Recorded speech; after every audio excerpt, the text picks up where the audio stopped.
Here is the religion of Islam. इस्लाम में भी लिखा गया है कुरान में कि डरना नहीं। और जब इस्लाम में दुआ मांगी जाती है, आप हमें गाइडेंस के बाद भी बार बार तस्वीर बताना, पूरे बीजेपी को हिंसा कर रही है ऐसे कहना, खड़े होकर एक दूसरे के बीच में हस्तढूंढ करना, सारे नियम इनको लागू नहीं होते हैं। ये प्रधानमंत्री के शब्द हैं, मेरे शब्द नहीं है। ये प्रधानमंत्री जी ने कहा है, पब्लिक में मीडिया को कहा है कि मैं बायोलॉजिकल नहीं हूं, मेरा डायरेक्ट कनेक्शन भगवान के साथ है। मैं नहीं बोल रहा हूं, प्रधानमंत्री मोदी जी ने बोला है। तो पता नहीं उस टाइम 8 बजे भगवान का मैसेज आया होगा, मगर फिर श्री राम ने आपको दूसरा मैसेज दे दिया होगी। कि मुझे विपक्ष के नेता को गंभीरता से लेना चाहिए।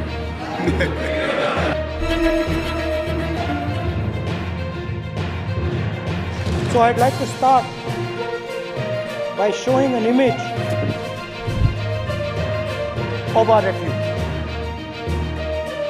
Okay? सर शिव जी की फोटो नहीं दिखा सकते सर? सर शिव जी की फोटो मना है सर? एक मिनट सर मना है तो रख देता हूं सर। नो एक मिनट प्लीज। आपने सवाल उठाया, आपके माननीय सदस्यगण 353 का नियम बता रहे थे, 352 का नियम बताया। No please no. आपने कहा इस नियम प्रक्रिया से सदन चलना चाहिए। नियम प्रक्रिया में कोई भी प्ले कार्ड, कोई भी चिन्ह को सदन में नहीं दिखाया जा सकता। आपने कहा नियम से, ऐसा नहीं है। माइक दीजिए सर। जी सर क्या इस हाउस में शिव जी की फोटो दिखाना मना है? माननीय सदस्य, आप बस ये बता दीजिए। माननीय सदस्य सर मना है या नहीं? कोई भी चित्र को दिखाने के तो शिव जी का चित्र इस हाउस में दिखाना मना है। यहां पे दूसरी चीजों के चित्र दिखाए जा सकते हैं, मगर शिव जी का चित्र नहीं दिखाया जा सकता। अगर मैं कह रहा हूं कि हमें इनसे प्रोटेक्शन मिली, और मैं समझाना चाह रहा हूं कैसे प्रोटेक्शन मिली, आप मुझे चित्र नहीं दिखाने दे रहे हो। इसके बाद मेरे पास और चित्र हैं, मैं सब दिखाना चाहता था। स्पीकर सर, ये चित्र पूरे हिंदुस्तान के दिल में है। पूरा हिंदुस्तान इस चित्र को जानता है, समझता है। Everybody knows this image that Gandhi is dead and a movie revived the father of the nation. No, Gandhi is not dead. Gandhi is alive. Now, another very interesting thing I noticed. Hanji. That is not your problem. That is not your problem. It is not none of your business. It is not none of your business. And there's another thing I noticed, that it is not just one religion that talks about courage. In fact, all our religions talk about courage. So, here is the religion of Islam.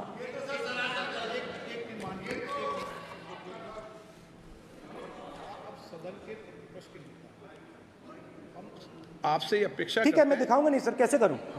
मैं समझाना चाहता हूं, वो समझा नहीं पा रहा हूं। समझदार हैं यहाँ पर, सब चुनकर आते हैं। सर बात नहीं बन रही, चुनकर भेजा है, मजा नहीं आ रहा है। जनता ने सबको चुनकर भेजा। आप एड्रेस करें जनता ने। कांग्रेस पार्टी ने शिव जी की फोटो दिखा दी है, गुस्सा हो गए। अब देखिए प्लीज माननीय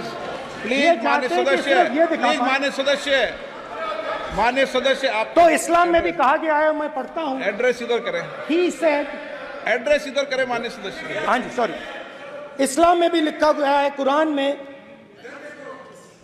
the prophet peace be upon him said, he God said, have no fear, I am with you hearing and seeing। मतलब इस्लाम में भी कहा गया है कि डरना नहीं है। और जब इस्लाम में दुआ मांगी जाती है तो दोनों हाथ से, दाएं हाथ से अभय मुद्रा दिखाई देता है। उसके बाद गुरु नानक जी की ओर चलते हैं।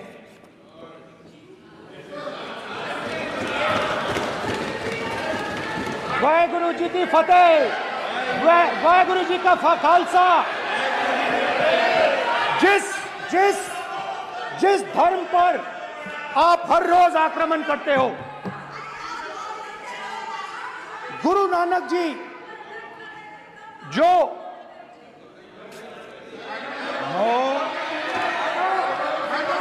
प्लीज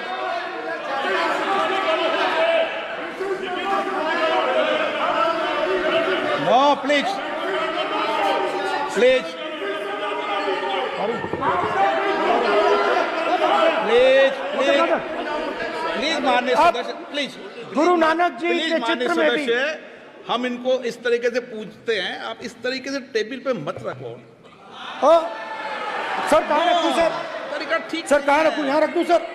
आप यहाँ मत यहाँ रख रखो। देता हूं सर।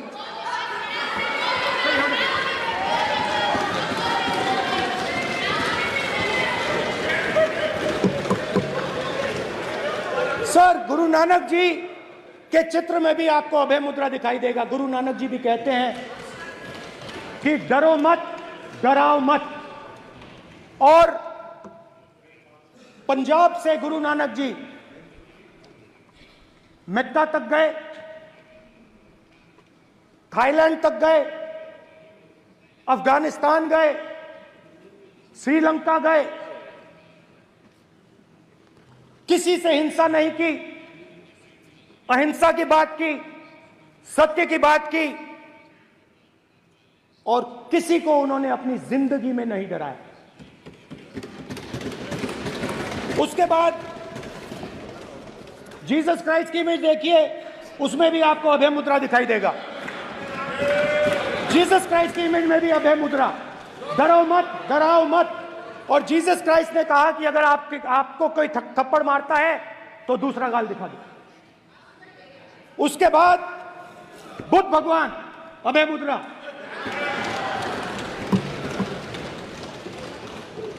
डरो मत, डराओ मत, अहिंसा। मतलब, और अंत में महावीर, डरो मत, डराओ मत, अभय मुद्रा। मतलब हिंदुस्तान के इतिहास में 3 फाउंडेशनल आइडियाज हैं।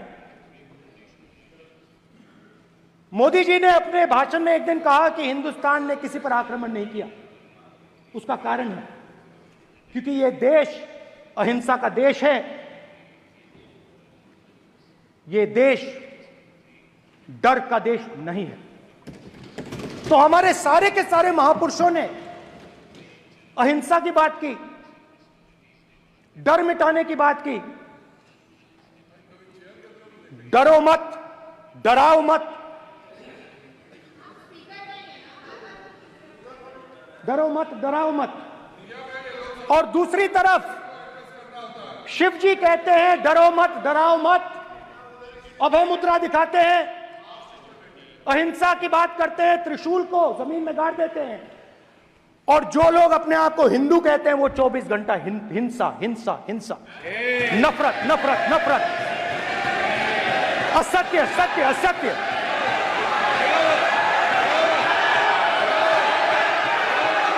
आप हिंदू हो ही नहीं।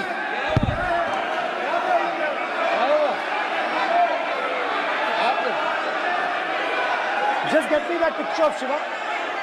inside speaker's office. हिंदू धर्म में साफ लिखा है, सत्य के साथ खड़ा होना चाहिए, सत्य से पीछे नहीं हटना चाहिए, सत्य से नहीं डरना चाहिए। अहिंसा हमारा प्रतीक है। अभय मुद्रा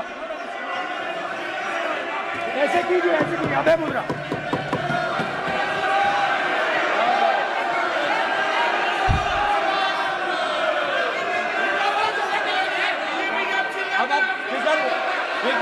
नहीं आएगा।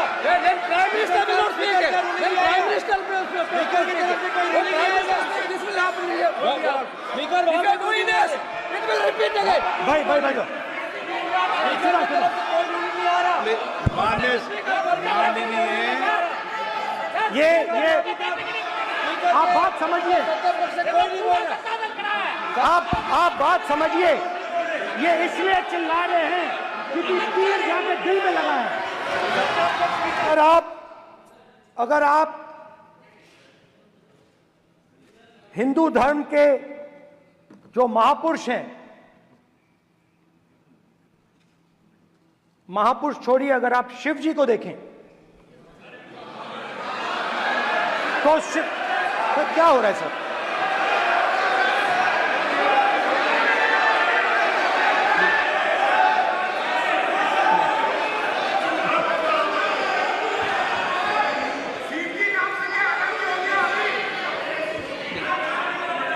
अगर आप शिव जी को देखें तो उनकी इमेज से आपको पता लगता है कि हिंदू डर नहीं फैला सकता, हिंदू हिंसा नहीं फैला सकता, हिंदू नफरत नहीं फैला सकता।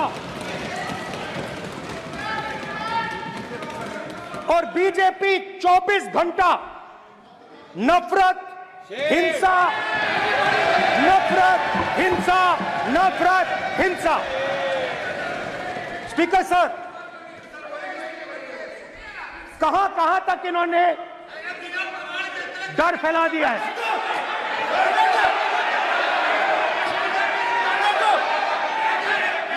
प्लीज सर, कहां तक इन लोगों ने डर फैला दिया? मैं आपको अयोध्या से शुरू करता हूं। सर नमस्कार। अयोध्या ने आपको मैसेज भेजा, अयोध्या ने राम भगवान। मेरा व्यवस्था का सवाल है।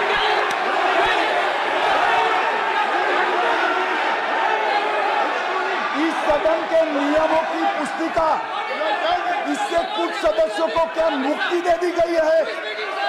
आपके गाइडेंस के बाद भी बार बार तस्वीर बताना, पूरे बीजेपी को हिंसा कर रही है ऐसे कहना, खड़े होकर एक दूसरे के बीच में हस्तधून करना, सारे नियम इनको लागू नहीं होते हैं। नियम मालूम नहीं है तो ट्यूशन रख ले साहब, सदन इस तरह से नहीं चल सकता है। ये सदन, मेरा आपसे आग्रह है कि ये सदन ऑर्डर में रहना चाहिए, नियमों के अनुसार रहना चाहिए। ये हम सभी सदस्यों का आपसे विनंती है। ठीक है सर, एक मिनट प्लीज। माननीय सदस्यगण, आप ही किताब राम बताओ। भगवान की तो जन्मभूमि ये ने अपेक्षा करता हूं कि अपन बीजेपी इसके नियम प्रक्रिया चले। नो, सब चले। नो, आपने बताया था नियम। नो,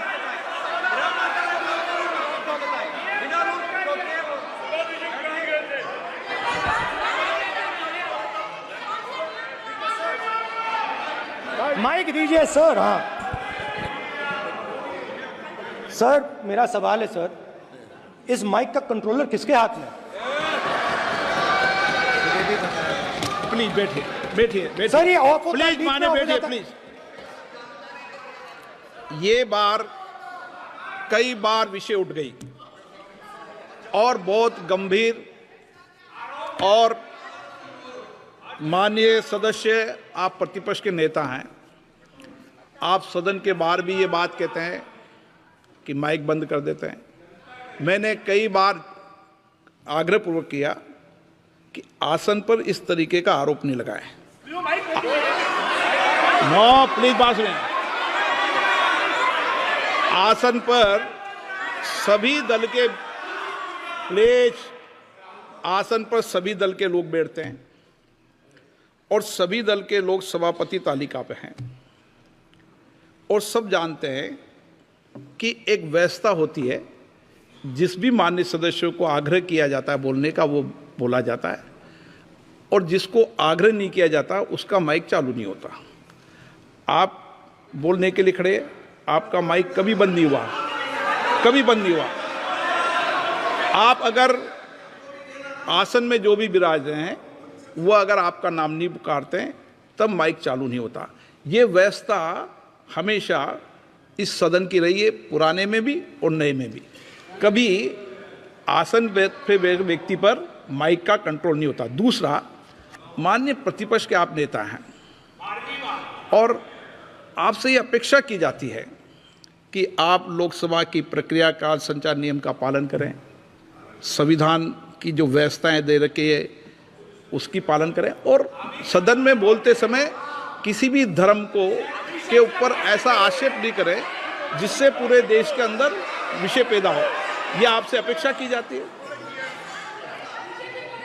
सर, मैं बिल्कुल आपकी रिस्पेक्ट करता हूं स्पीकर सर, मगर मेरे भाषण के बीच में सच्चाई ये है कि माइक ऑफ हो जाता है।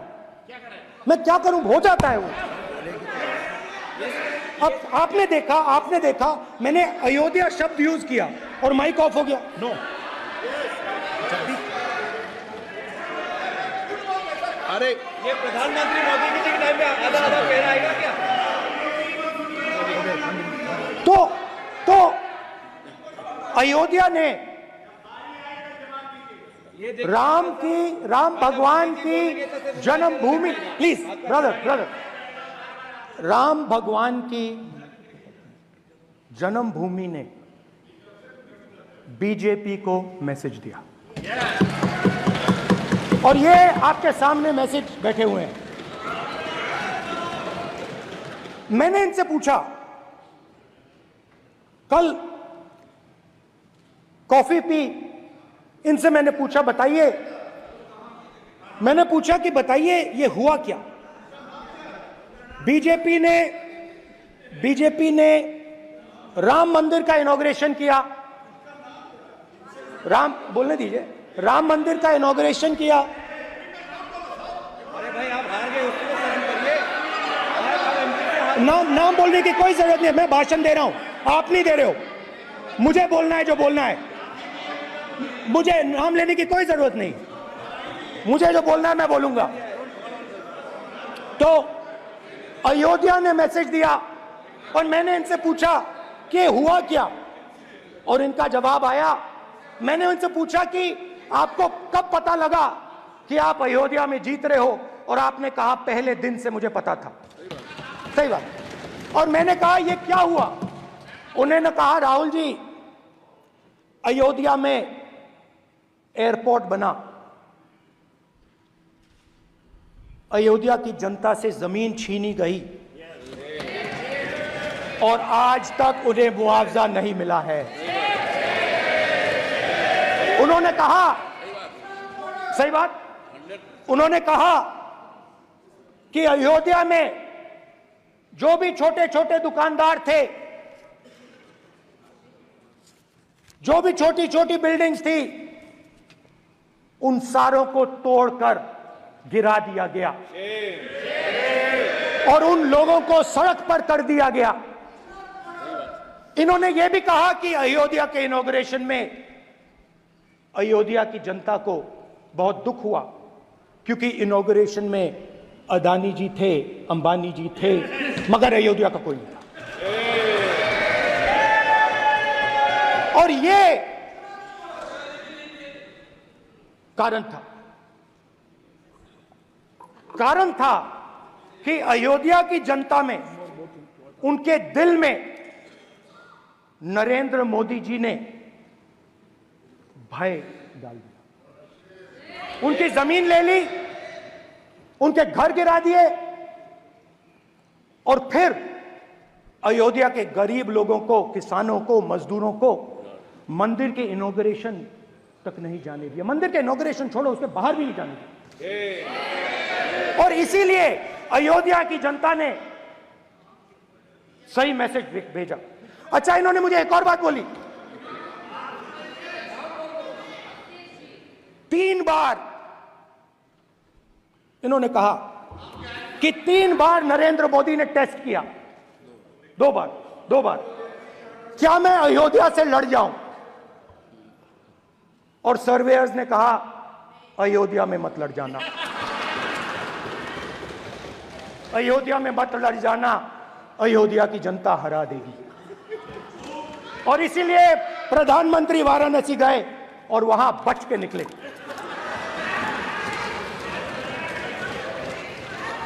अयोध्या की जनता को डराया,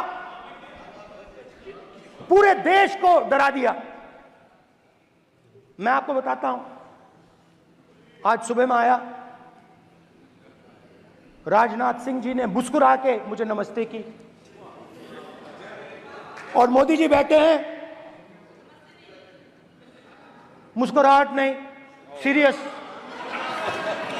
नमस्ते भी नहीं करते, कहीं मोदी जी ना देख लें, प्रॉब्लम हो जाएगी। वही कहानी गडकरी जी की है, सच्चाई है। अरे भाई, अयोध्या की जनता को छोड़ो, ये तो बीजेपी वालों को डराते हैं।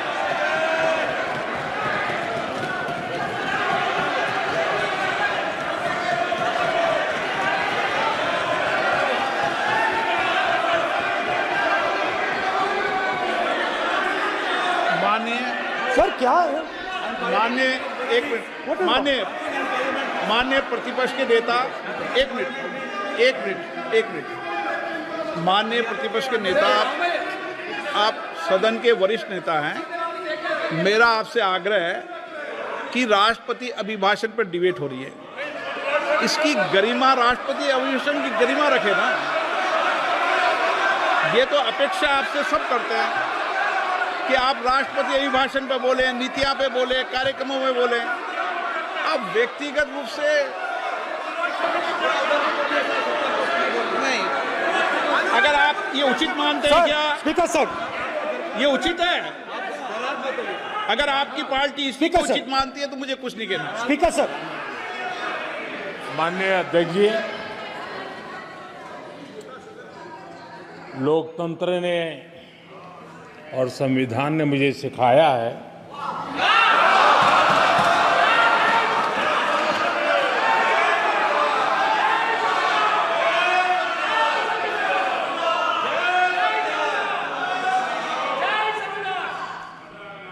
कि मुझे विपक्ष के नेता को गंभीरता से लेना चाहिए।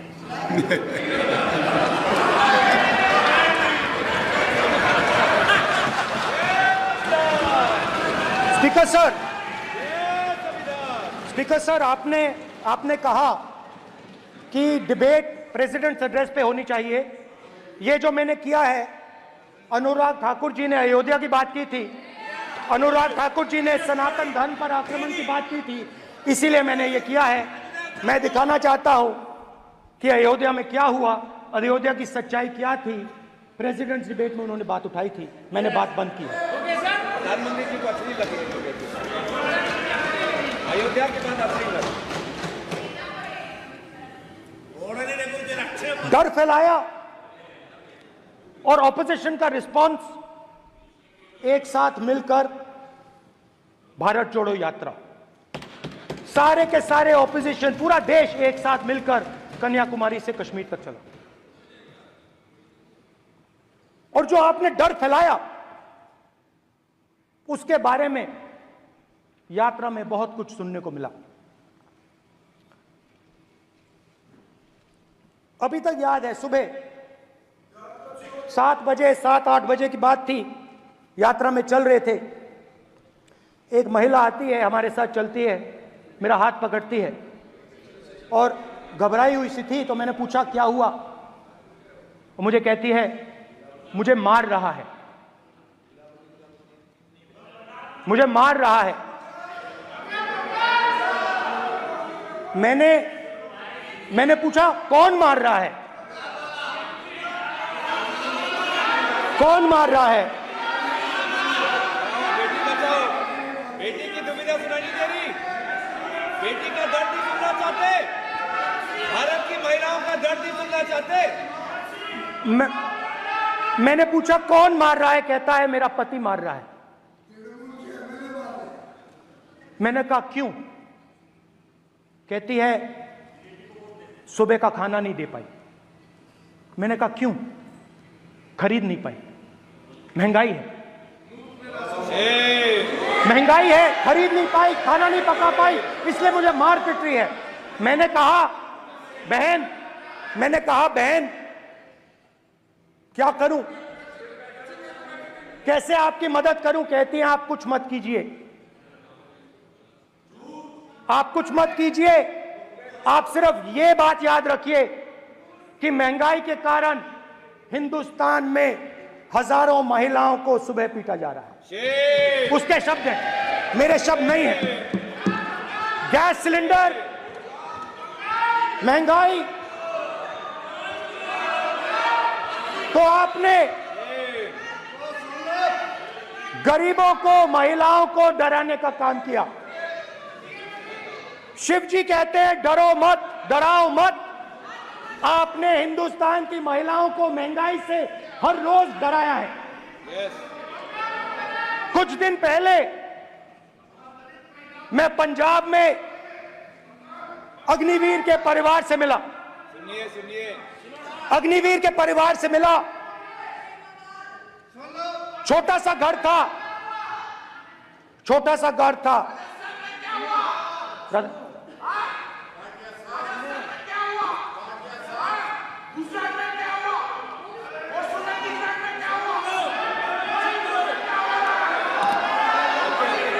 ठीक है सर,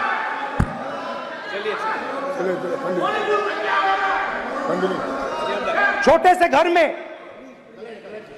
से घर में अग्निवीर शहीद हुआ, लैंडमाइन ब्लास्ट में शहीद हुआ। मैं उसे शहीद कह रहा हूं, मगर हिंदुस्तान की सरकार उसे शहीद नहीं कहती। नरेंद्र मोदी उसे शहीद नहीं कहते हैं। नरेंद्र मोदी उसे अग्निवीर कहते हैं। उस घर को पेंशन नहीं मिलेगी, उस घर को कॉम्पनसेशन नहीं मिलेगी, शहीद का दर्जा नहीं मिलेगा। और बेचारे बैठे हुए थे, 3 बहनें थी, एक साथ बैठी हुई थी, रो रही थी। आम जवान को पेंशन मिलेगी, जरूर दुख होगा, मगर हिंदुस्तान की सरकार आम जवान की मदद करेगी। मगर अग्निवीर को जवान नहीं कहा जा सकता। अग्निवीर यूज एंड थ्रो मजदूर है। और आप उससे कहते हो, उसको आप 6 महीने की ट्रेनिंग देते हो, 6 महीने की ट्रेनिंग देते हो। दूसरी तरफ चाइना के जवान को 5 साल की ट्रेनिंग मिलती है, राइफल लेकर उसके सामने खड़ा कर देते हो, उसके दिल में भय पैदा करते हो। एक जवान और दूसरे जवान के बीच में फूट डालते हो कि एक को पेंशन मिलेगी, एक को शहीद का दर्जा मिलेगा, दूसरे को नहीं मिलेगा। और फिर अपने आप को देशभक्त कहते हो। ये कैसे देशभक्त हैं? फिल्म स्टार जैसी फोटो थी उस लड़के की, फिल्म स्टार, बॉलीवुड स्टार की फोटो थी। मैं सोच रहा था, देखो इस युवा ने जान दी। स्पीकर सर,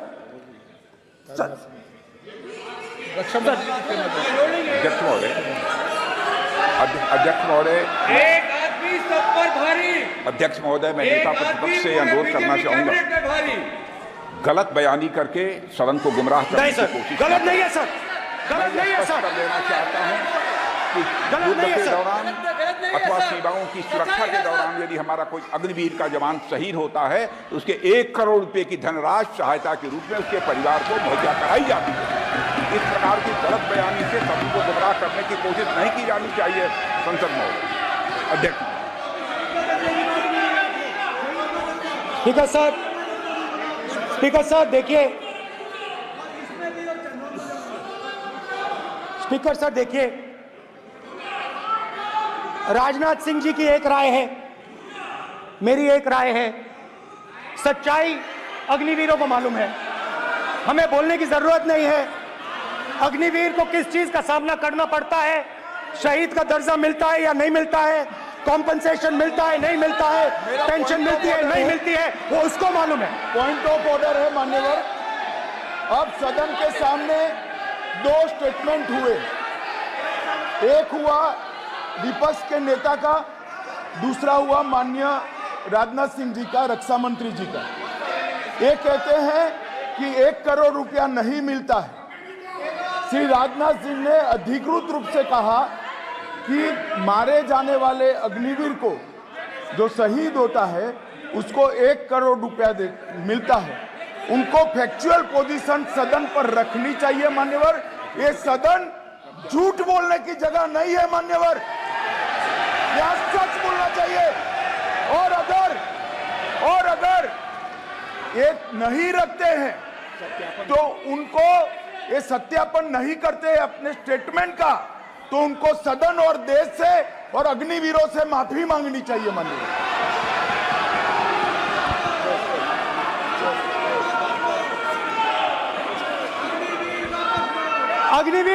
अग्निवीर की सच्चाई मैंने फ्लोर ऑफ द हाउस पे रखी है और राजनाथ सिंह जी ने भी कहा है, जो रियलिटी है वो हिंदुस्तान की सेना को मालूम है, वो अग्निवीरों को मालूम है। उनके कहने से या मेरे कहने से कोई फर्क नहीं पड़ता, सच्चाई तो उनको मालूम है। उनको मालूम है सच्चाई कौन बोल रहा है।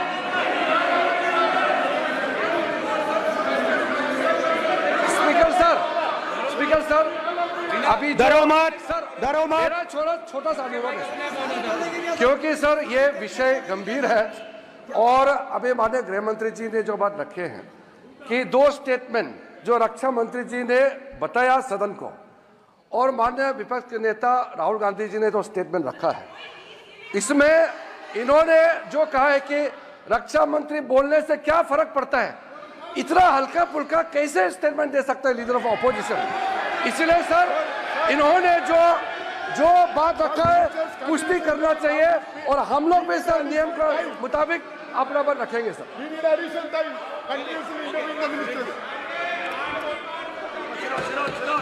और स्पीकर सर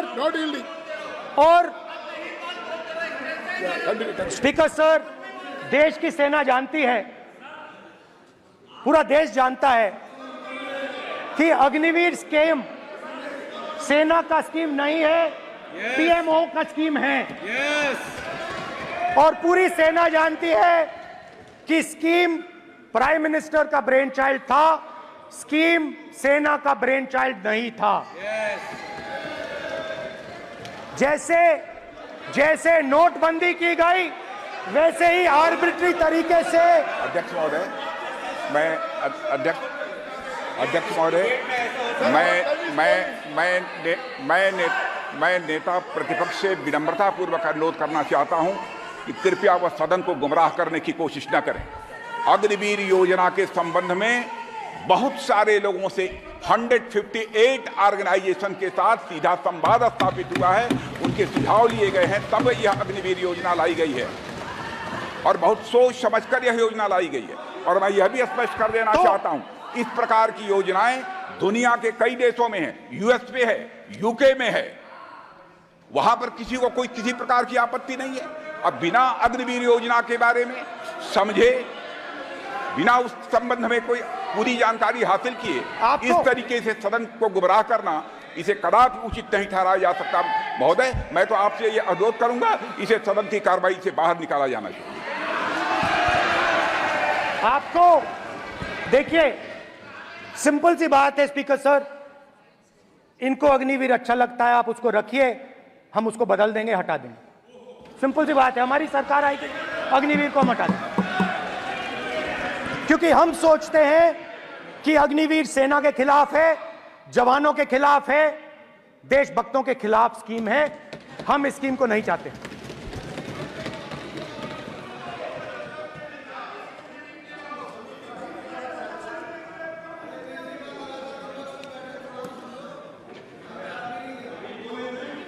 पहली बार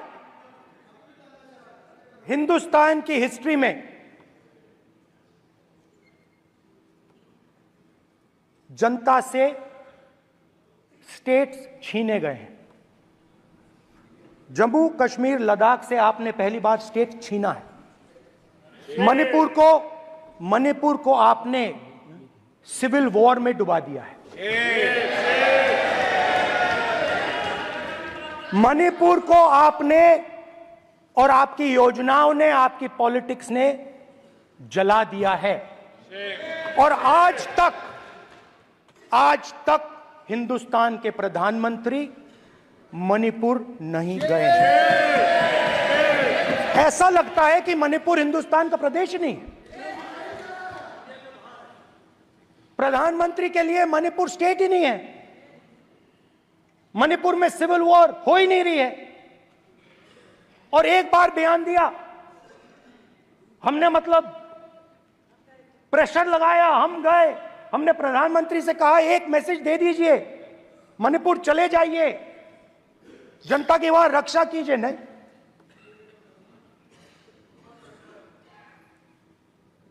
मैं वहां गया, कुकीज और मेइते से दोनों से मिला। आज तक नहीं, आंसर नहीं मिलेगा, मिल नहीं सकता। मणिपुर इनके लिए हिंदुस्तान का प्रदेश ही नहीं है। मणिपुर है ही नहीं, मणिपुर है ही नहीं, ना होम मिनिस्टर के लिए ना प्रधानमंत्री के लिए, है ही नहीं, एग्जिस्ट नहीं करता, वो है ही नहीं। ना प्रधानमंत्री जाएंगे बोलेंगे कुछ नहीं, जैसे कुछ नहीं हुआ वहां पे। मैं रिलीफ कैंप में गया, एक औरत कांपती हुई, रोती हुई मुझे कहती है कि मैंने अपनी आंखों के सामने, हाँ मैं औरतों की बात कर सकता हूं, एक भाई मैं कर सकता हूं, एक भाई एक कर्तव्य निभा रहा है। आप अपने संगठन में महिलाओं को नहीं डालते हो, मगर मैं औरतों की बात कर सकता हूं।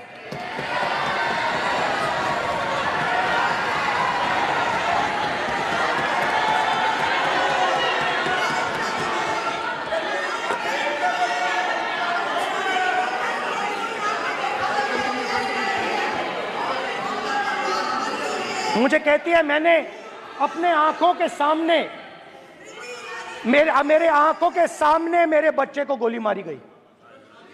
मैं भागना नहीं चाहती थी, मैं मरना चाहती थी, उसके साथ मरना चाहती थी। मुझे घसीट के वहां से ले गए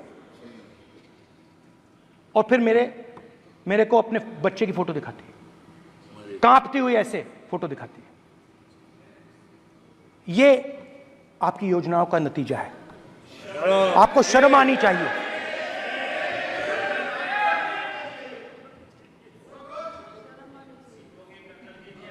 एक दिन प्रधानमंत्री 8 बजे कहते हैं, पता नहीं फाइन ट्यूनिंग हो गई भगवान के साथ, डायरेक्ट मैसेज भगवान, सर ने बोला है, सर प्रधानमंत्री ने ये बोला है, ये मैं नहीं बोल रहा हूं, प्रधानमंत्री ने बोला है कि मेरा डायरेक्ट कनेक्शन है भगवान के साथ। मैंने नहीं बोला, मैंने नहीं बोला।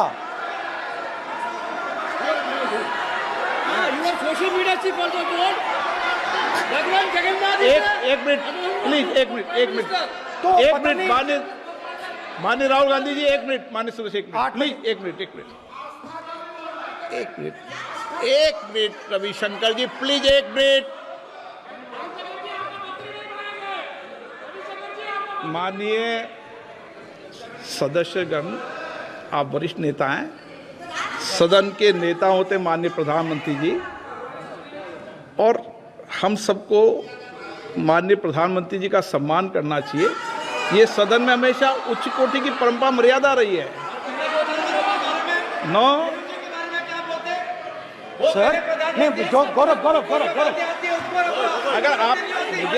अगर आपको स्पीकर सर, मैं पुरानी पार्टी है। गौरव स्पीकर सर, मैं रिस्पेक्ट कर रहा हूं। ये प्रधानमंत्री के शब्द हैं, मेरे शब्द नहीं हैं। ये प्रधानमंत्री जी ने कहा है, पब्लिक में, मीडिया को कहा है कि मैं बायोलॉजिकल नहीं हूं, मेरा डायरेक्ट कनेक्शन भगवान के साथ है। मैं नहीं बोल रहा हूं, प्रधानमंत्री मोदी जी ने बोला है। तो पता नहीं उस टाइम 8 बजे भगवान का मैसेज आया होगा। हिंदुस्तान के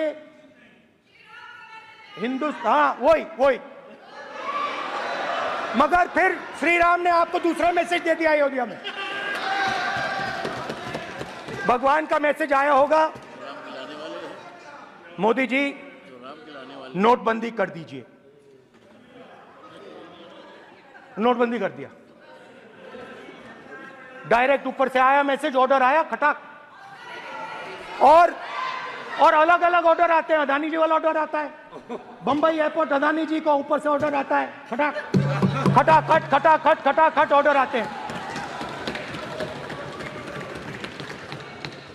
तो नोटबंदी कर दी।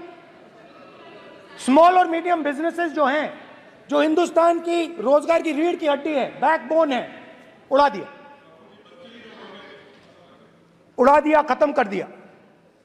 आज नतीजा यह है कि ये जो भी करना चाहे करें, हिंदुस्तान के युवाओं को रोजगार नहीं मिल सकता। Job creation backbone is broken, finish, खत्म। नोटबंदी की, गलत जीएसटी लागू की, उड़ा दिया। अब मैं सोचता हूं, पहले मैं सोचता था ये पता नहीं कैसे हुआ, अब मैं समझता हूं कि ये अदानी जी, अंबानी जी जैसे लोगों के लिए किया गया। ये रास्ता साफ करने का तरीका था, रास्ता साफ करने का तरीका था। इनकम टैक्स डिपार्टमेंट उनके पीछे पड़ा रहता है। जीएसटी, डिमोनेटाइजेशन, 24 घंटा उनको तंग करते हैं। उनके कैश फ्लो को रिस्ट्रिक्ट करने की कोशिश करते हैं, कैश फ्लो को क्रश करने की कोशिश करते हैं कि वो परे हट जाएं और अरबपति उनकी जगह ले लें। आप किसी भी छोटे व्यापारी से पूछ लो, किसी भी स्मॉल मीडियम बिजनेस ओनर से पूछ लो, ये आपको बता देगा। गुजरात में मैं गया, टेक्सटाइल ओनर्स के साथ मेरी बात हुई। मैंने उनसे पूछा नोटबंदी क्यों हुई, जीएसटी क्यों हुई? साफ बोला अरबपतियों की मदद करने के लिए जीएसटी और नोटबंदी की गई है। नरेंद्र मोदी जी अरबपतियों के लिए काम करते हैं, सीधी सी बात।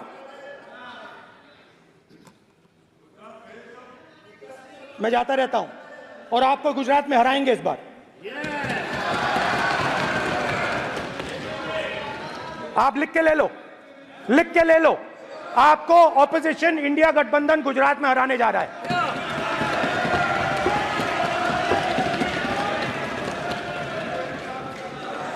किसानों को डराने के लिए लैंड एक्विजिशन बिल जो हम लाए थे, उनकी जमीन की रक्षा करने के लिए, उनको सही कॉम्पनसेशन देने के लिए, उसको आपने खत्म कर दिया। यहां कोशिश की, कर नहीं पाए तो स्टेट्स में खत्म कर दिया। हर स्टेट में आपने खत्म कर दिया है। अगर आप जानते नहीं हो चेक कर लो, हर स्टेट में हर भाजपा की स्टेट में खत्म कर दिया। सर हर भाजपा रूल स्टेट में खत्म किया है, हर भाजपा की रूल स्टेट में खत्म किया है, हर भाजपा की रूल स्टेट में खत्म किया है। स्पीकर सर,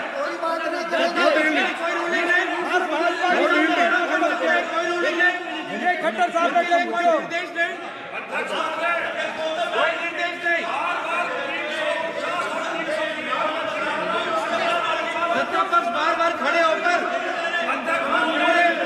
भाषण को कम कर रहे, कोई रूलिंग नहीं, कोई रूलिंग नहीं है।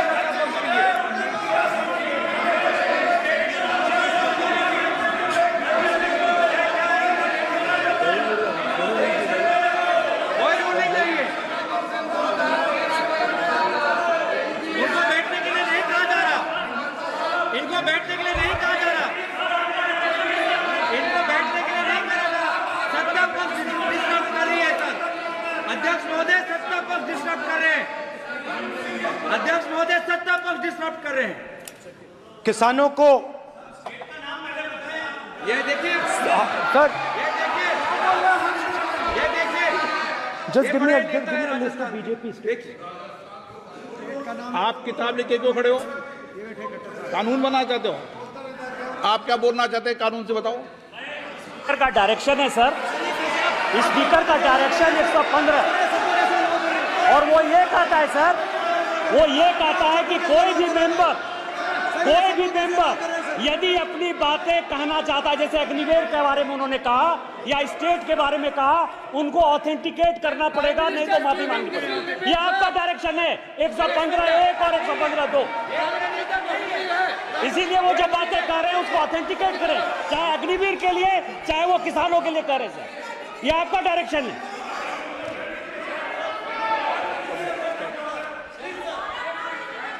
तो किसानों को जो हमने लैंड एक्विजिशन बिल तैयार किया था सही मुआवजा दिलाने के लिए, उसको आपने रद्द किया।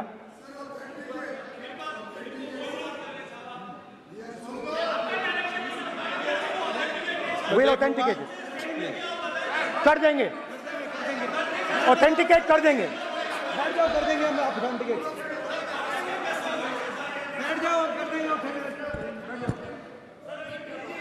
उसके बाद किसानों को डराने के लिए, याद रखिए शिव जी कहते हैं डरो मत डराओ मत, किसानों को डराने के लिए आप 3 नए कानून लाए।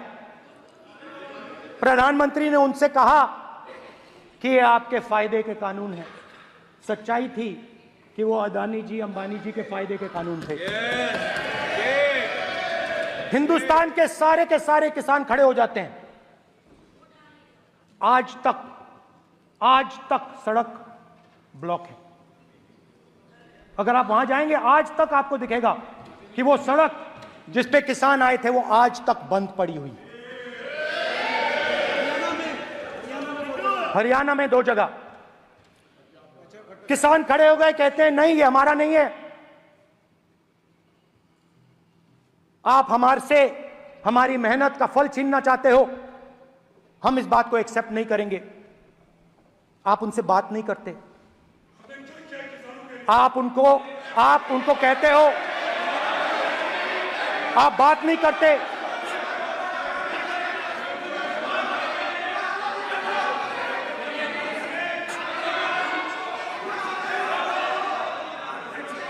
आप बात नहीं करते, आप गले नहीं लगते, आप उन्हें आतंकवादी कहते हो।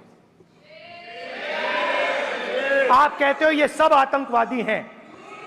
झूठ नहीं है, झूठ नहीं है, सच है, सच है। मान्यवर, मैं समझ रहा हूं कि विपक्ष के नेता नाते पहली बार बोल रहे हैं, मगर नियमों के पुस्तक के बाहर वो नहीं जा सकते। ये स्टेटमेंट करे कि हम कहते हैं कि किसान आतंकवादी, तो कैसे सदन में चल सकता है? मान्यवर, आप एक तरफा नियमों के ऊपर जाकर उनको रियायत दे रहे हो। मान्यवर, हमें संरक्षित करिए, ऐसे नहीं चलता है। 700 किसान शहीद हुए। हमने इस हाउस में कहा कि किसानों के लिए मौन होना चाहिए, आपने मौन नहीं होने दिया। आपने कहा ये किसान नहीं है, आपके मुताबिक ये किसान नहीं थे, ये आतंकवादी थे। देखिए आपकी एलाय सिर हिला रही हैं, वो भी सहमत हैं, कौर जी सहमत हैं। देखिए हमारी जरूरत नहीं है, वो सहमत हैं आपसे, वो सहमत हैं। माननीय बोला था माननीय सदस्य, एक शब्द उधर नहीं सर। किसान क्या मांग रहा है सर? स्पीकर सर, माननीय सदस्य, स्पीकर सर, किसान क्या मांग, सॉरी, मेरा ये आग्रह है, आपकी पार्टी का समय नहीं बचेगा। दोगे पूरा?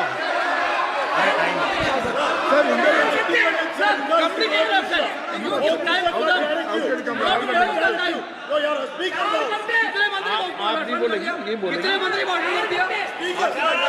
सर। और आप तो सर और स्पीकर सर, आप तो किताब स्पीकर सर, किसानों ने मांगा क्या? स्पीकर सर, किसानों ने मांगा क्या? किसानों ने सिर्फ ये कहा कि अगर 16 लाख करोड़ रुपए अरबपतियों का कर्जा माफ हो सकता है तो हमारा भी थोड़ा सा कर दीजिए। किसान ने यह कहा कि हर प्रोडक्ट के लिए सही प्राइस मिलती है, हमें भी एमएसपी दे दीजिए। और आप लोगों ने कहा किसान का कर्जा माफ नहीं होगा और एमएसपी नहीं मिलेगी।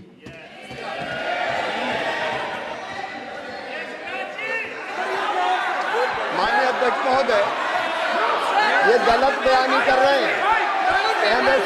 एमएसपी सरकार दे रही है और ये मोदी जी की सरकार है जिसको उत्पादन की लागत पर कम से कम 50%। माननीय अध्यक्ष महोदय, उत्पादन की लागत पर कम से कम 50% जोड़कर एमएसपी दी जा रही है और नहीं दी जा रही। ये सत्यापित करें माननीय अध्यक्ष महोदय, ये गलत बयानी कर रहे हैं, ये सदन को गुमराह कर रहे हैं, गलत बयानी कर रहे हैं। आज भी एमएसपी पर खरीद जारी है और अभी खरीद की फसलों के एमएसपी के रेट गारंटी ये बताए, जब इनकी सरकार थी तब एमएसपी कितनी मिलती थी और उस समय खरीद कितनी होती थी माननीय अध्यक्ष, उस समय खरीद कितनी होती थी। आज भी एमएसपी पर खरीद जारी है माननीय अध्यक्ष महोदय, ये गलत बयानी कर रहे हैं। ये सत्यापित करें इसको कि एमएसपी पर खरीद नहीं हो रही, ये सत्यापित करें माननीय अध्यक्ष महोदय, ये गलत बयानी की जा रही है। देना चाह रहे इनको नहीं बोलने देना चाह रहे।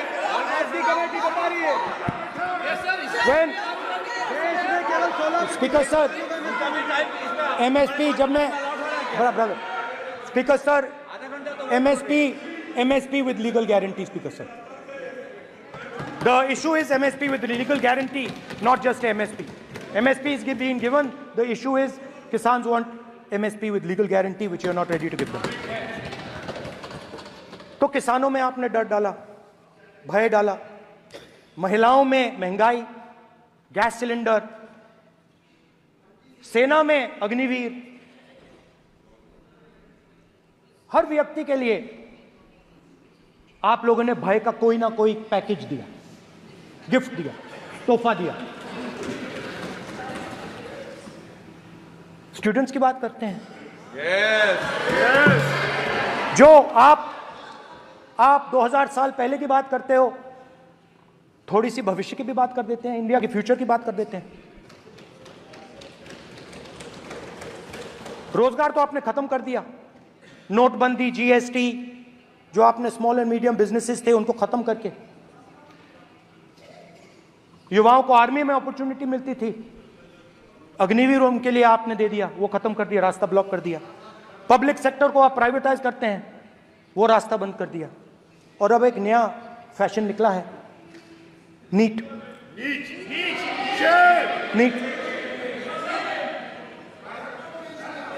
प्रोफेशनल एग्जाम्स को आपने कमर्शियल एग्जाम्स में बदल दिया है. NEET is not a professional exam, NEET is a commercial exam. NEET में एक स्टूडेंट टॉपर हो सकता है, एक्सीलेंट स्टूडेंट हो सकता है, मगर अगर आप उसके पास पैसा नहीं है, मेडिकल कॉलेज में नहीं जा सकता. सिंपल सी बात है. नीट का पास मार्क 22% है. वो पूरा का पूरा एग्जाम, सर एजुकेशन मिनिस्टर पूरा का पूरा एग्जाम अमीर बच्चों के लिए बनाया गया है. कोटा में पूरे के पूरे एग्जाम को आपने सेंट्रलाइज किया. हजारों करोड़ रुपए बन रहे हैं, हजारों करोड़ रुपए बन रहे हैं. और कमर्शियल पेपर जो आपने बना रखे हैं, कमर्शियल एग्जाम्स, 7 साल में 70 बार पेपर लीक. प्रेसिडेंट्स एड्रेस में ना नीट की बात होगी, ना अग्निवीर की बात होगी, ये बातें नहीं होंगी. और हमने कहा, हम स्पीकर सर, हमने कहा कि एक दिन का डिस्कशन अलाउ कर दीजिए. हम आपके साथ खड़े होकर इसको रिजॉल्व करना चाहते हैं. इंस्टीट्यूशनल फेलियर है, हम आपकी मदद करना चाहते हैं, रिजॉल्व करना चाहते हैं. सरकार कहती है नहीं, डिस्कशन नहीं होगा, भविष्य का डिस्कशन हो ही नहीं सकता. तो ये हालत है. जहां भी ये देखते हैं, ये सोचते हैं कि भाई भय कैसे पैदा करें, माइनॉरिटीज को डराते हैं. नहीं, कांग्रेस नहीं डरती आपसे. आप कांग्रेस से डरते हो।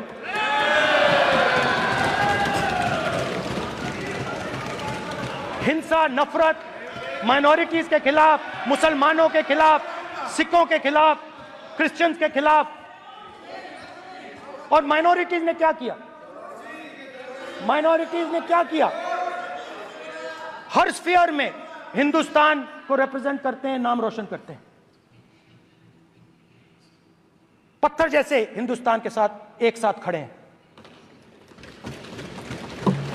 देशभक्त हैं। और आपने सारे के सारे माइनॉरिटीज पर आक्रमण किया, उनके खिलाफ हिंसा, नफरत फैलाई।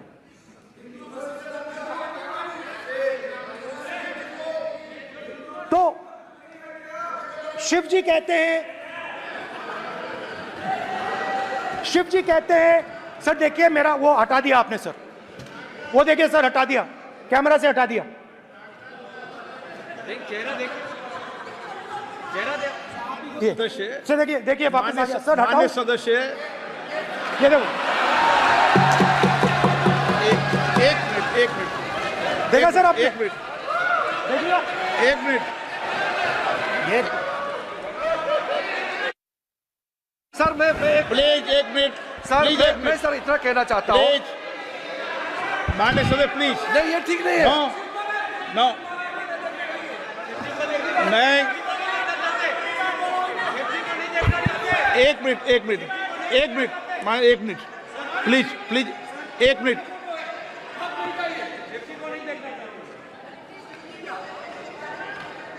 आप प्रतिपक्ष के नेता हैं और मैं आपसे ये अपेक्षा करता हूं कि सदन की गरिमा बनी रहे, मर्यादा बनी रहे, नियमों का पालन हो। आप खुद मानते हैं शिव जी को भगवान, और उनको बार बार इस तरीके से यहाँ पर चित्रित करना ये उचित नजर नहीं आता, मुझे लगता है।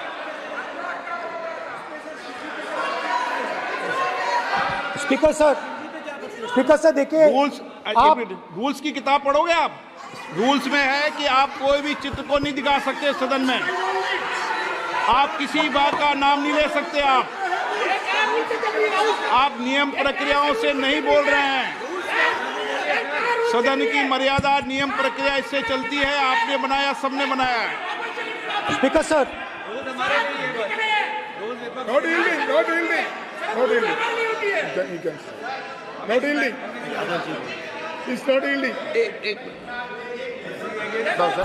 Speaker sir, this is not right.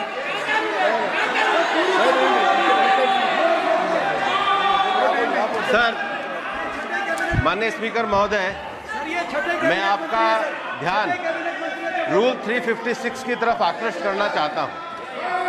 अगर कोई सदस्य स्पीकर साहब के ध्यान में लाने के बाद इररिलेवेंट और लगातार किसी विषय को बार बार दोहराता है, तो आपके पास ये अधिकार है कि आप उस सदस्य को निर्देशित करके रोक सकते हैं। आप अपने अधिकार का प्रयोग करिए। सच्चाई को रोका नहीं जा सकता। हाँ बोल ये इविडेंट बोलो, रूल्स बोलो। अच्छा इनको रूल्स पे चलने दो। हाँ बोलो इविडेंट जी, रूल में नहीं है ये, अब रूल में नहीं है। 349 में कोई चित्र दिखा सकते हैं? चलिए बताइए रूल। हाँ सुनिए, सुनाओ आप इनको। सर 3492 फिर आपकी भी while house in sitting a member shall not interrupt any member while speaking by disorderly expression or noises or any other disorderly manner.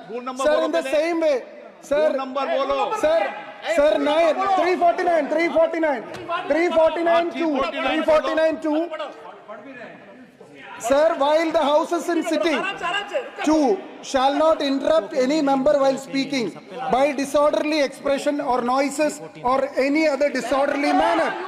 Sir, the honorable minister, you continuously disturbing the house, sir. Continuously intervening the speech. Sir, continuously. Sir, shall maintain silence when not speaking in the house. 9, 349, 2 and 9. Very clear, sir. एक minute. अब आप एक minute, आपने बताया 349। Okay, एक minute इस पे आ जाए।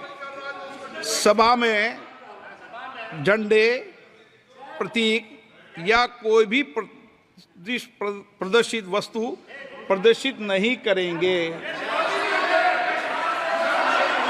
माननीय प्रतिपक्ष के नेता, आप आपकी सदस्य का रूल की पालना कर लें, अच्छा है। तो नीट में तो सब इनके जगह सदस्य भय ने फैलाया। नियम बताया, उसकी पालना करने के लिए कह रहा हूं मैं तो।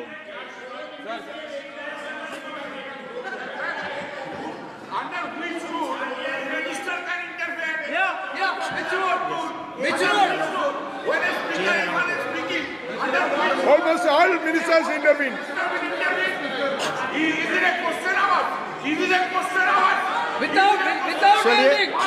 ओके, प्लीज आप मान अधिवक्ता हैं, प्लीज बैठिए। अध्यक्ष, आसन पर बैठे सभापति या अध्यक्ष माननीय सदस्य को अलाउ कर सकता है, ये नियम में नहीं है। ये नियम में नहीं है क्या? नो, कर सकते हैं। आप रूल्स पे मत चलिए, रूल्स पे चलेंगे तो नो। ये नियम में नहीं लिखा कि एलओपी बोले तो आप बीच में नहीं बोल सकते। नो, अध्यक्ष के आसन की व्यवस्था दे सकते हैं, please.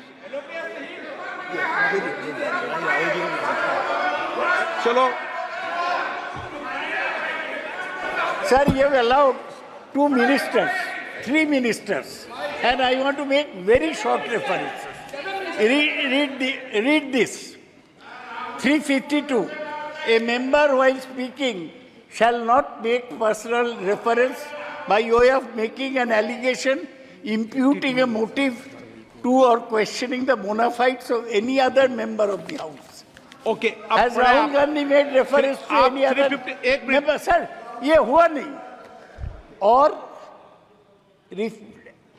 or use utter treasonable, seditious or defamatory words. He is mentioning the name of Shiva. Defamatory. आप क्यों इस बार में बैठा हूं ना सीट पे? आपको मैं बता दूंगा सब नियम। सर, ये लोग नहीं समझते हैं। May be because of their इनएडिक्वेट knowledge of English, they thought that reference to, he did not make any personal reference. Please. And the next point Okay. is, sir, Rajnath Singh ji made a point on Agniveer. There is a method to correct any wrong statement made in the House. Please read 115(1) of the directions by the Speaker. It says, a member wishing to point out any mistake or inaccuracy in a statement made by a minister or any other member shall, before referring the matter in the House, write to the Speaker, pointing out the particulars of the mistake or inaccuracy and seek the permission of the Speaker to raise the matter. Has Rajnath Singh written to you? Has he written? No. He has not read. All these ministers. Shivraj Singh Chouhan sir इतने दिन बाद लोकसभा में अभी आप सुनिए, खड़ा होकर बोलने लगा। माननीय मजाक की जगह है क्या? ये नॉट गिवन ए नोटिस। मेरे पास यू है कैनॉट पॉइंट आउट मिस्टेक और on MSP he made a statement. नहीं, व्हाट राइट ही हैज? आप एक मिनट प्लीज। आपने 352 का हवाला दिया। 352 के अंदर स्पष्ट रूप से लिखा है, कोई भी तथ्य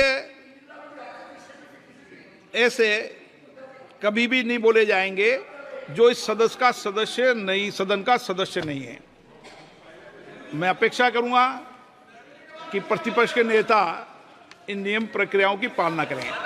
और दूसरा विषय जो माननीय सदस्य ने कहा है, 102 के अंदर ही सदन में सभापति या अध्यक्ष किसी भी मान्य सदस्य को बोलने की इजाजत दे सकता है, नियम प्रक्रिया के तहत है। नो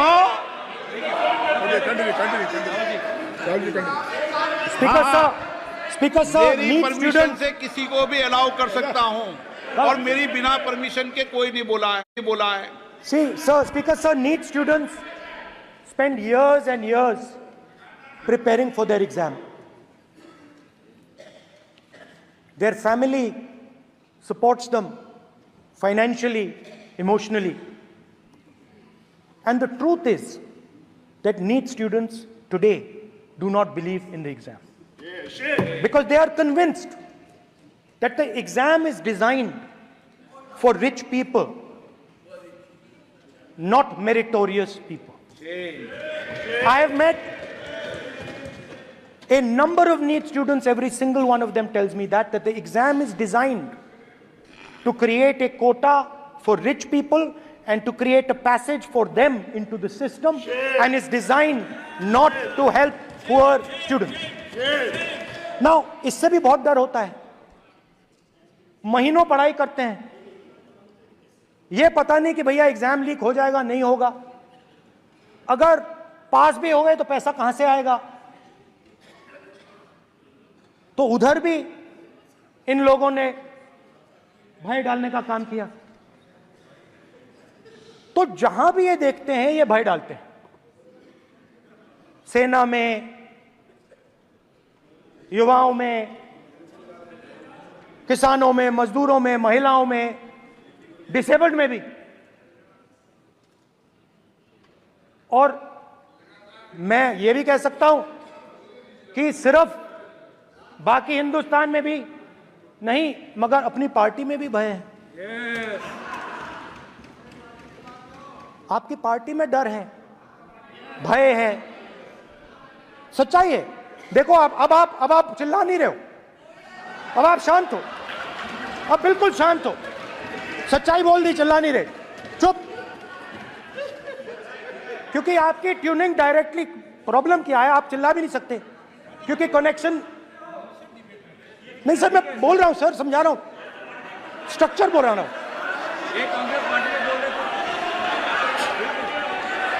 सर लोकतंत्र में पार्टी में डेमोक्रेसी होनी चाहिए। कोई भी इन पार्टियों में कोई भी आके कुछ भी कह देता है। ग्रुप ऑफ 22, 23, 24, 25 सब जो बोलना है बोल देते हैं, मगर आपकी पार्टी में भय है। सत्यमेव जयते, ना डरो ना डराओ। Sir, when I became LOP, I realized something that I had not realized before. And it's also on the lines of the principles of Shiva. It's on those same lines. And the idea was that after becoming LOP, all my personal dreams, my personal aspirations, my personal fears have to be put aside. I am now actually two people. I'm not one person. I'm a constitutional person, and my job is to be leader of the opposition, to represent all these parties equally. In fact, I don't just represent the Congress party, I represent every single party. And I have to treat every single party with love and affection. So when Hemant Soren ji is in jail or Kejriwal is in jail, it should disturb me, it should hurt me. Yes. When you unleash your agencies on these political people, it is our job to defend them. Because there is a constitutional person and an individual. And what Shivji is saying is that when you are a constitutional person, the individual should die. The individual's aspirations, the individual's dreams should die. And you should become the voice of the people. Yes. Meaning that you should have no fantasies, no dreams, nothing. The perfect public representative is one who is actually dead. That is what Shivji is saying. You understand? Now, Speaker sir. Speaker sir, now, my advice.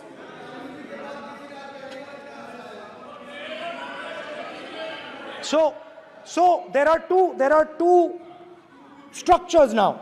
One is me as an individual, and one is me as leader of the opposition. Me as an individual, I might have my likes and dislikes, I might have my views, but me as leader of opposition have to suppress them, have to reduce them and say, now I'm the voice of the opposition. That is the idea of the democratic system. The people have given me a responsibility, and that responsibility should overcome my personal likes, dislikes, aspirations. Now, Speaker sir, why I'm saying this, and forgive me for saying this, but when you were being put on that chair, I walked there to help you, to walk with you to the chair. And I shook hands with the Prime Minister, and I shook hands with you. And then I walked to your chair. And you are the final arbiter of the Lok Sabha. You're the final word here. What you say fundamentally defines Indian democracy. You don't allow us to speak, you allow us to speak, you allow them to speak, you don't allow us to speak. All these things define Indian democracy. Speaker sir, there are actually two people sitting in that chair. There is the Speaker of the Lok Sabha, the Speaker of the Indian Union, and there is Mr. Om Birla.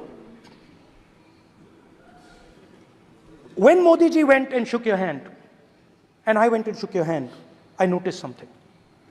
When I shook your hand, you stood straight like this and shook my hand. And when Modi ji shook your hand, you bowed down and shook his hand.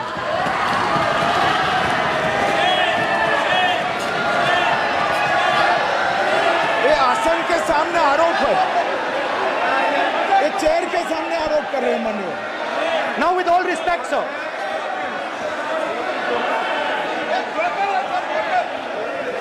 Such a...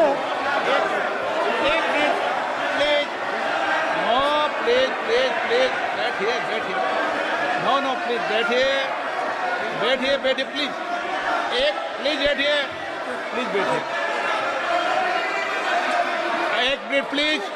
एक minute please, okay please, no. माननीय प्रतिपक्ष के नेता, एक minute please, माननीय please, no. प्रतिपक्ष के माननीय नेता,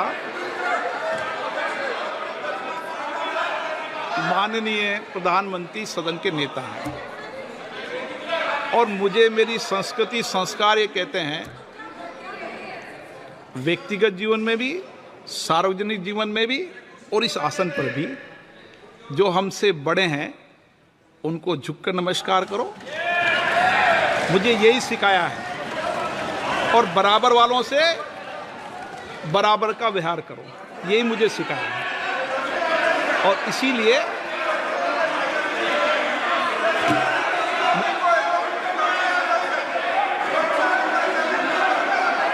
स्पीकर सर, अगर आप हाँ, मैं इस बात को आसन से कह रहा हूं कि मेरी संस्कृति और संस्कार यही है कि बड़ों का झुककर और आवश्यक हो तो पैर छूकर सम्मान करो, और बराबर जो उम्र से छोटे हैं उनसे बराबर का व्यवहार करो। स्पीकर सर, ये हमारी संस्कृति संस्कार है, और मैं इस संस्कृति संस्कार की पालन करता हूँ। स्पीकर सर, आपकी बात को मैं एक्सेप्ट करता हूँ। स्पीकर सर, आपकी बात को रिस्पेक्टफुली, बैठिए ना। स्पीकर सर, मैं आपकी बात को रिस्पेक्ट करता हूं, मगर आपको कहना चाहता हूं कि इस हाउस में स्पीकर से कोई बड़ा नहीं होता। स्पीकर सबसे बड़ा है, हम सबको स्पीकर के सामने झुकना चाहिए। और मैं आपके सामने झुकूंगा और सारा का सारा ऑपोजिशन आपके सामने झुकेगा। ये लोकतंत्र है स्पीकर सर, आप इस हाउस के लीडर हैं, आपको किसी के सामने नहीं झुकना चाहिए। कस्टोडियन है, नेता प्रधानमंत्री है, स्पीकर को आप speaker is the last word, speaker is अध्यक्ष and is the last word. अंत में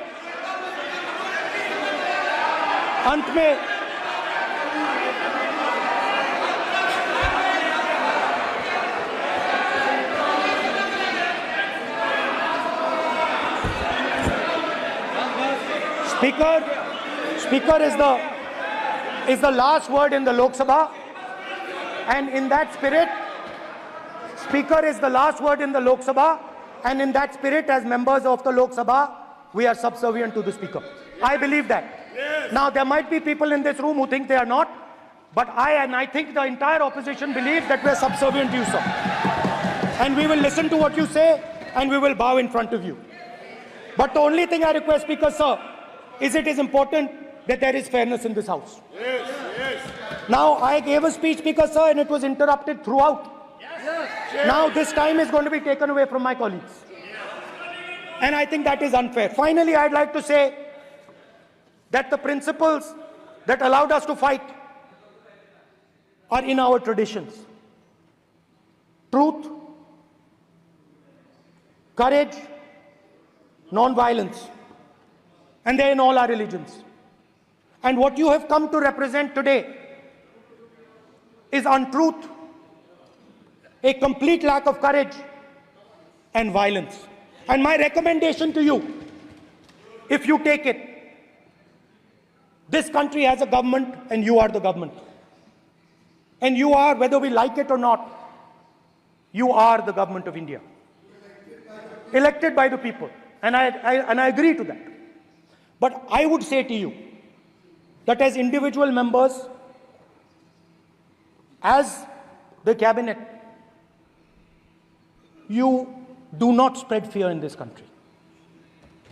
That you do not spread hatred in this country. That you listen to the farmers of this country, you listen to the students of this country. When the opposition says to you, let's have a debate for one day, have it. It's not going to harm anybody. They're going to love you for it. The students of India are going to say, we love the government because they allowed us our voice, they let us speak for one day. So, do not spread hatred. Do not spread violence. Do not be fearful. Even the BJP members here, even the cabinet members, do not be fearful. You have a constitutional position. You are individuals and then you have a constitutional position. Rajnath Singh ji is an individual and he's the Defense Minister of India. And that is the way this country has to be run. And we as the opposition, don't take us as your enemies. We are not your enemies. We are here, we are sincerely here to make your work easier as long as you follow the basic principles that we have stated. And these principles are Shivji's principles. They are the principles of Shivji. Har Har Mahadev, you can say. To make the government. This is basically what I have explained here today is the concept of Indian leadership in all religions. Respect, affection, ahimsa, and always standing up for the truth. And I'm more than happy, all of us are more than happy to discuss anything you want without being nasty, without being aggressive, anything you want, we are ready to discuss. So please let us work together to take this country forward. You are the government. We have to accept that. You got 240 seats. So I congratulate you on that. At least accept it. Accept to kar lijiye. They're not happy. They're not happy. Not happy. They're not happy. Okay, you're not happy. So I would say we want to both work for this country. Work with a spirit of bravery. Work without violence. Work without hatred. Thank you.